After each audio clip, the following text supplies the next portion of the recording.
You are listening to True Crime Twins, a true crime podcast hosted by Chloe and Melina Canter. True Crime Twins is distributed by Glassbox Media and is part of the Crawlspace media family.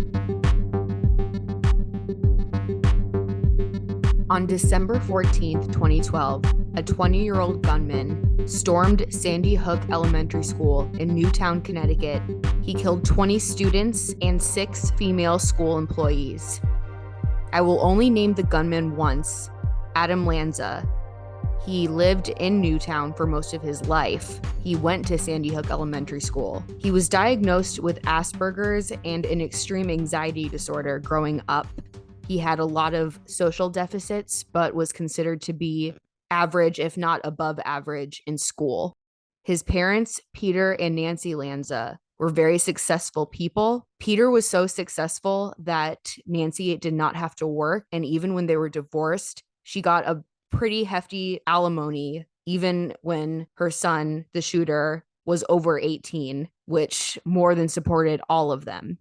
The shooter hadn't spoken to his father in about 2 years before the shooting. Same thing with his brother. His older brother, Ryan, was also shunned by the shooter.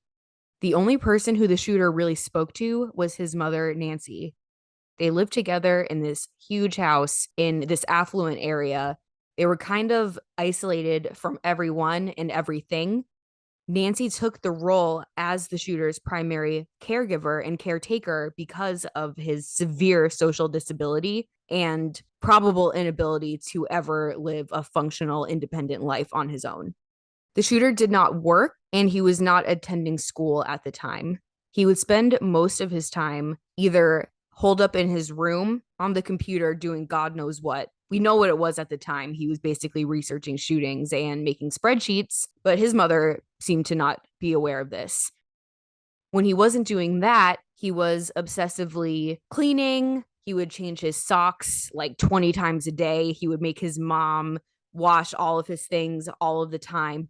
Basically, she was his hostage, for lack of a better term, and her life was all about him. Basically, she just had to do everything that would prevent a meltdown from him. I know that she technically didn't have to do anything, but I think that in her mind, Nancy was really trying to do her best.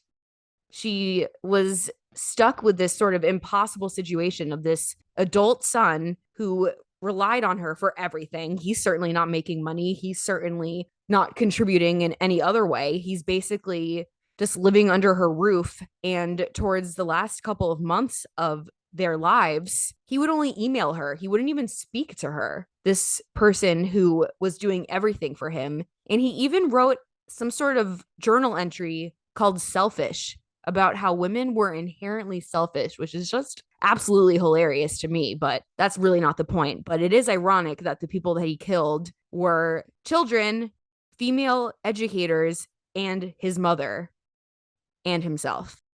So when the shooter wasn't holed up in his room with basically sheets covering the windows with no sunlight coming in, he would drive to a local movie theater and play Dance Dance Revolution for hours on end. He was known as the DDR guy, or the Dance Dance Revolution guy.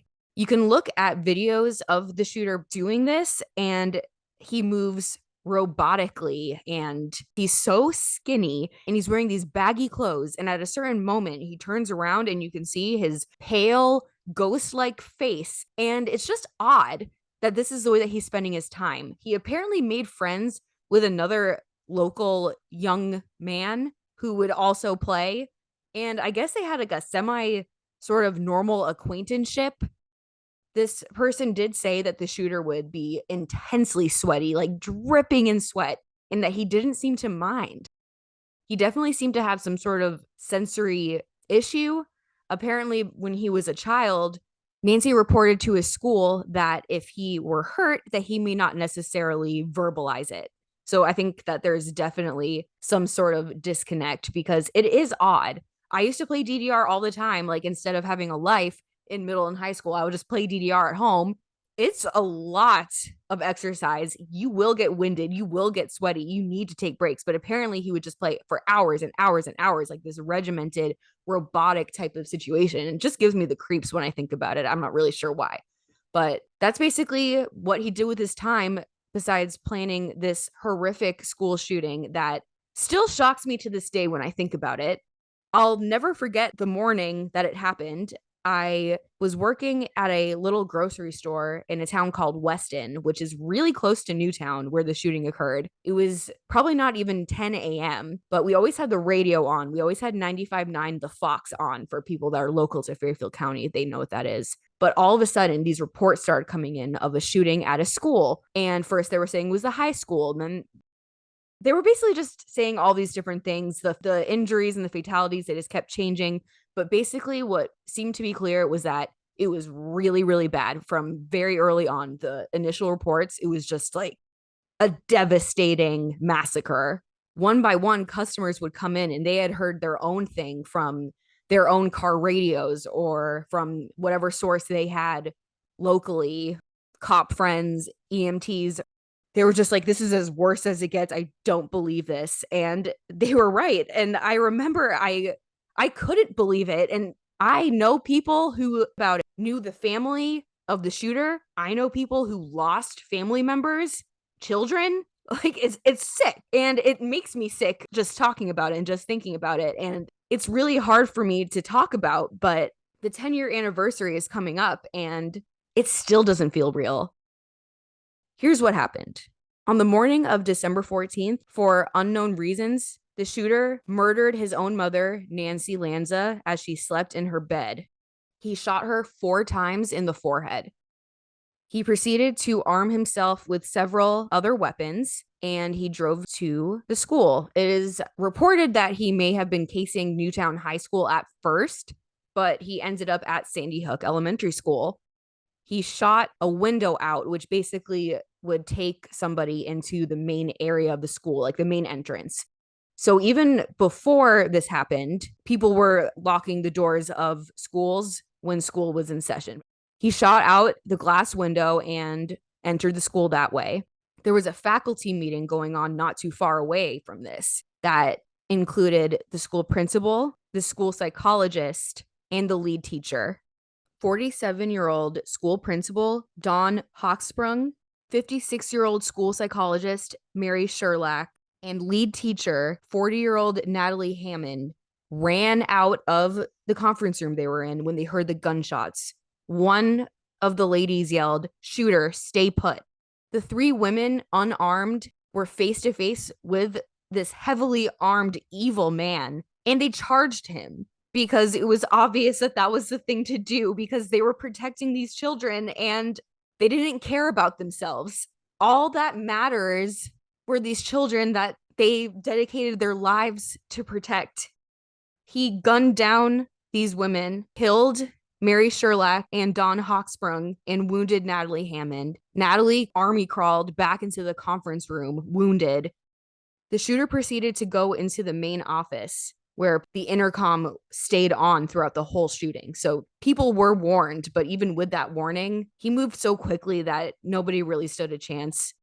The school nurse saw the shooter's feet as she hid under her desk. She sat there paralyzed in fear as he stopped, looked around, and then left.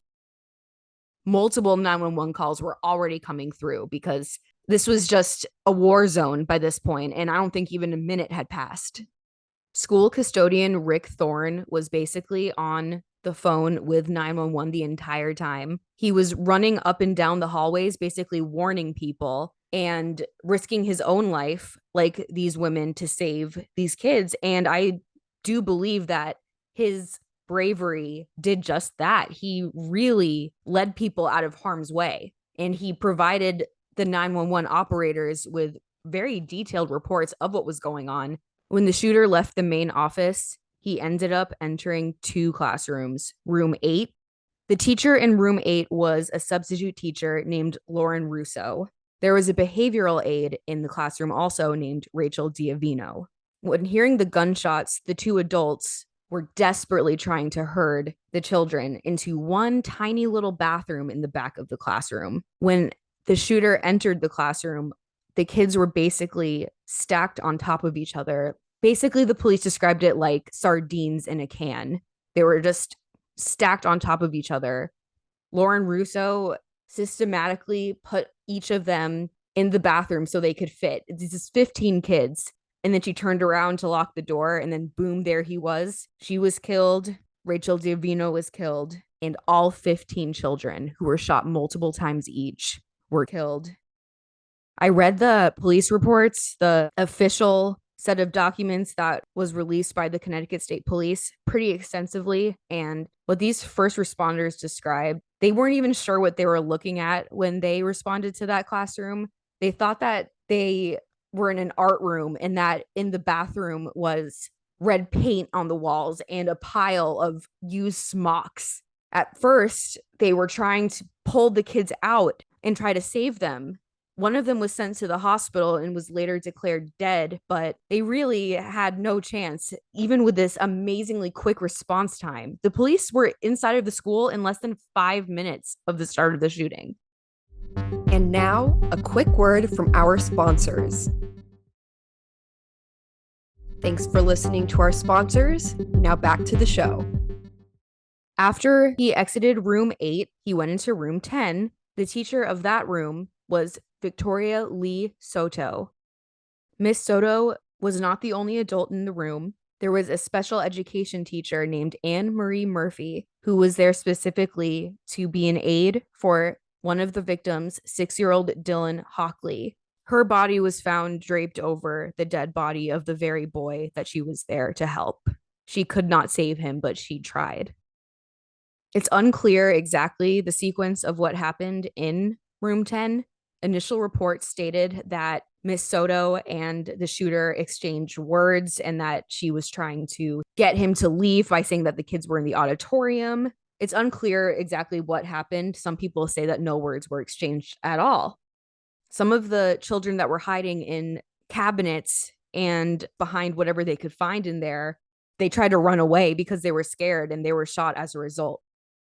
At a certain point, either the shooter needed to reload his gun or there was a malfunction, it jammed or something. One of the children, Jesse Lewis, screamed at the kids to run at this moment because it was 3 seconds where there wasn't just constant gunfire. That poor boy saved lives and he lost his.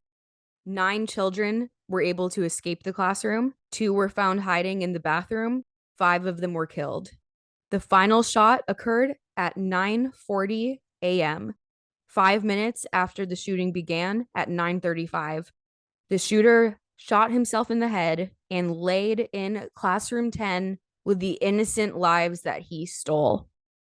Initial reports named the shooter as Ryan Lanza, the shooter's brother. It was almost like a final FU because obviously the SWAT came down on this poor kid who is just trying to live his life. By all accounts, Ryan was just like a really nice kid with no issues, never did anything wrong to anybody, was just like, living his life. And then all of a sudden, boom, he's at work and he sees on the news that he shot up in elementary school and that the shooter is dead. And then he tries to go home and his apartment is surrounded by cops. And he basically was just like, it wasn't me. He put his hands up and they took him away. He had to find out that not only was his mother and his brother dead, but his brother killed his mother and 20 children and 6 faculty members. I can't imagine what his life is like. We've tried to reach out to him and understandably, he never responded. I think that he'll probably spend the rest of his life trying to recover from this. Lots of anger and blame was targeted towards Nancy Lanza, and she wasn't there to defend herself, and I get it. She was the sole caretaker for her son, and people blamed the dad too because they were like, where was he? He was living in Stamford, and that's a bit of a ways from Newtown, probably like an hour drive-ish. But the shooter stopped responding to his dad, and I don't really know how much more he could have done, especially because he was 20 years old, and you can't really force anybody to do anything that they don't want to do ever. But if they're under 18 and living under your roof, then it's a little bit easier. But basically, I think that he was just too passive and didn't fight hard enough. And I think that I think that at this point, even though they were divorced, they had like a pretty amicable relationship, especially regarding their troubled son. And I think that Nancy at times sort of sided with the shooter and was basically just like, he refuses, he won't do it. I'm sorry, there's something I can do.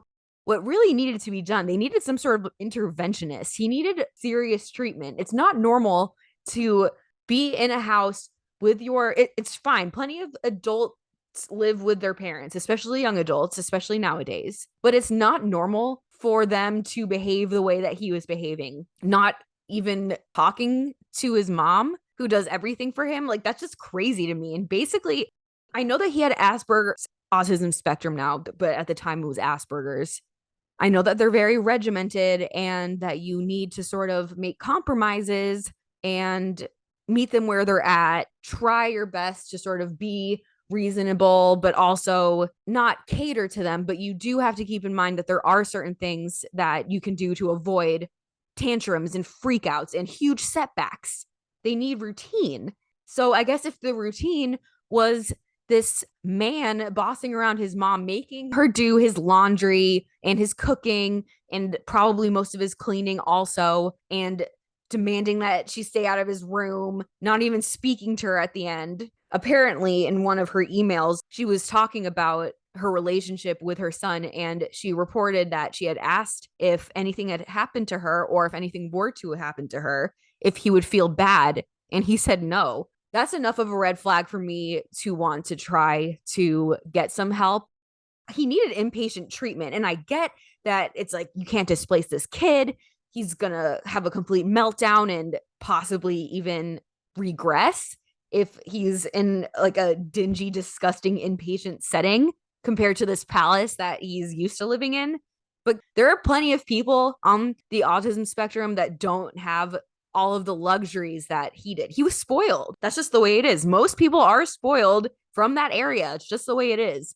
But I think that Nancy had the best of intentions, but she really went about things the wrong way. She kind of let him walk all over her. I think that it became easier to do that than to try to fight him on certain things. And apparently he had some psychiatric encounters in the past, and that he had tried an antidepressant, and then the next day he was just sweating profusely and shaking and could barely even talk. So Nancy was basically like, hell no, we're not doing this anymore. But it's just such a disservice because, like, I get people can have bad reactions to medications and that certain psych meds can be scary to think about taking.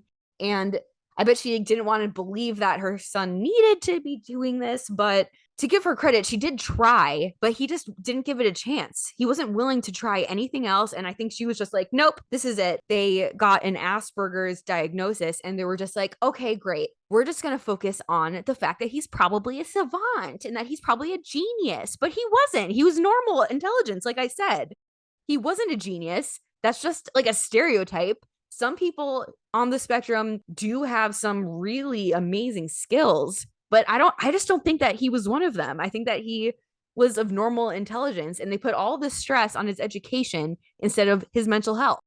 They really didn't get it. And sure, he was secretive, but like there certainly were major signs that there was a lot more help that he needed that he just was not getting. And I think people were just used to him being odd, but it was more than just odd. There was just this horrible darkness. This home that Nancy built became a prison, and she tried to bond with him with guns. She bonded with her son by getting guns and going to shooting ranges, and she gave him money one Christmas to buy a gun. It's a thing, I guess, to bond with somebody on the spectrum with a mutual interest. More than anything, I wish that I could have gone back in time and done something. Like, he needed to be sectioned. Current events with Alex Jones basically losing his fortune because he was sued by Sandy Hook families for the lies that he perpetuated. And he acknowledged knowing that they were lies, basically that the whole thing was a hoax. And I hate even saying this because like it makes me sick that anybody could have ever believed that. that anybody would try to make that up for some sort of political agenda. It's fear mongering and it's absolutely insane and idiotic and ridiculous. And obviously, Alex Jones knew that. And he knew that he had this audience that would just kind of glom onto him and every word that he said. And it made him millions. And I hope that he loses all of it. He multiplied this devastation and suffering that these families are sentenced to life with. December 14th of this year will mark the 10-year anniversary of the Sandy Hook shooting. The victims at the school, 6-year-old Charlotte Bacon, 7-year-old Daniel Barden, 6-year-old Olivia Engel, 7-year-old Josephine Gay, 6-year-old Dylan Hockley, 6-year-old Madeline Sue, 6-year-old Catherine Hubbard, 7-year-old Chase Kowalski, 6-year-old Jesse Lewis, 6-year-old Anna Marquez Green, 6-year-old James Mattioli, 7-year-old Grace McDonnell, 6-year-old Amelie Parker, 6-year-old Jack Pinto, 6-year-old Noah Posner, 6-year-old Caroline Previdi, 6-year-old Jessica Ricos, 6-year-old Avielle Richmond, 6-year-old Benjamin Wheeler, 6-year-old Allison Wyatt, 29-year-old Rachel Diavino, 47-year-old Dawn Hawksprung, 52-year-old Anne Marie Murphy, 30-year-old Lauren Russo, 56-year-old Mary Sherlach, 27-year-old Victoria Lee Soto. The victims are so far beyond those names that I just read because each of those people have dozens and dozens, if not hundreds, if not thousands of people linked to them that miss them every single second of every day.